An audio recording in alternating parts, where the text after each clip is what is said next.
बिल्कुल। उनसे पूछा। फिर दूसरी बात, प्रेस कॉन्फ्रेंस के अंदर आपने एक तरह से ये एतराज किया, बल्कि एतराज नहीं कहूंगा, कि आपने वर्ल्ड कप की जो नाकामी थी उसको डिफेंड किया। इस बात को मतलब समा टीवी ने भरपूर अंदाज में हाईलाइट किया बिल्कुल।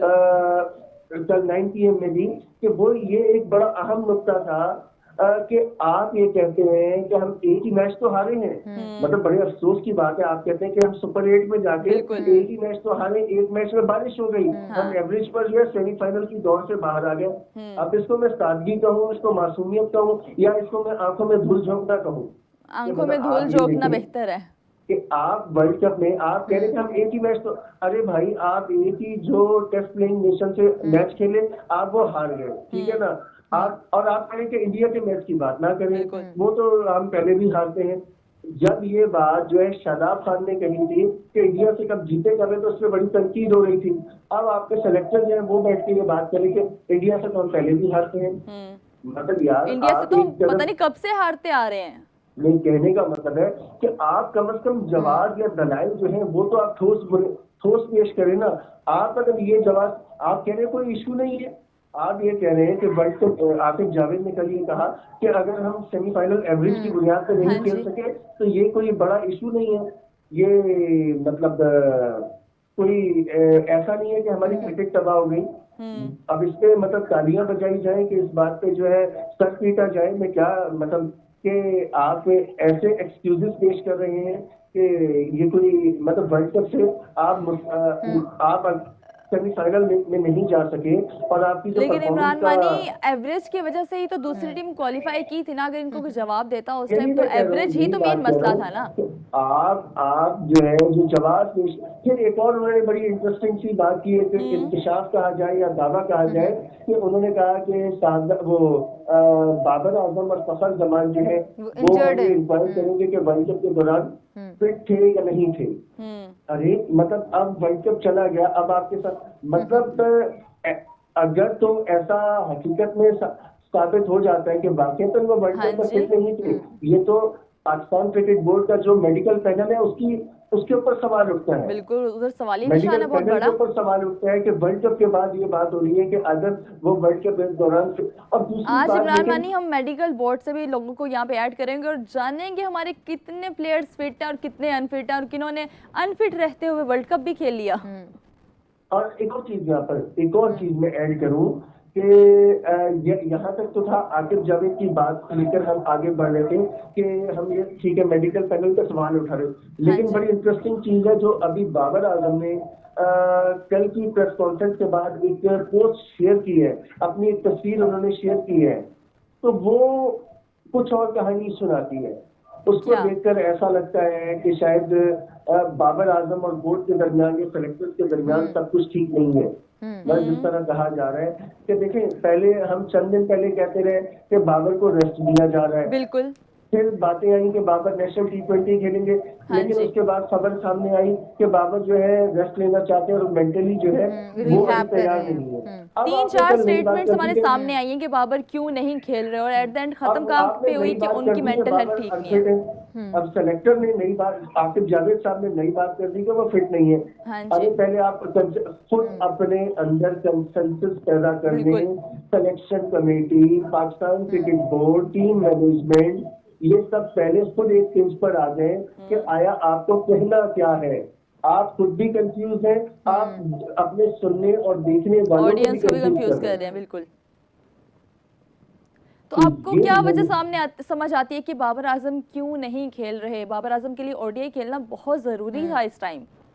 देखिए, मुझे पर्सनली अगर मैं पिछला जो ट्रैक रिकॉर्ड है बाबर आजम के हवाले से, जो डिसीजन मेकर्स की सोच है या जो थिंक टैंक के जो और पहले की नॉर्म्स अगर हम देखते हैं, तो मुझे ऐसा लगता है कि उनको अभी फिलहाल उन्होंने जो एक इतना प्रेशर आया था बाबर आजम के हवाले से सोशल मीडिया पर और बाद जो ट्रोलर्स की तरफ से प्रेशर आया था, उसको ओवरकम करने के लिए, उन चीजों को उन्होंने लाइट करने के लिए बाबर आजम को जो है उस वक्त उन्होंने बज़ाहिर रेस्ट दे दिया है।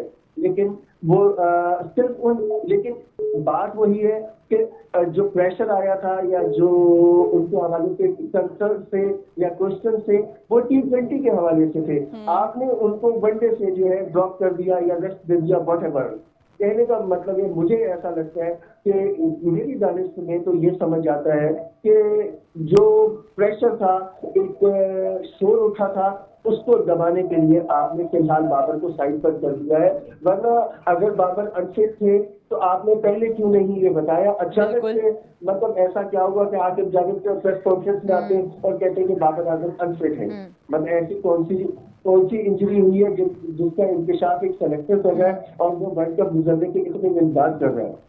चलें, thank you so much Imran मानी, आपने हमें अपना टाइम दिया। हम आपको तंग करते रहेंगे और बार बार आपसे बातें करते रहेंगे, अपडेट्स लेते रहेंगे।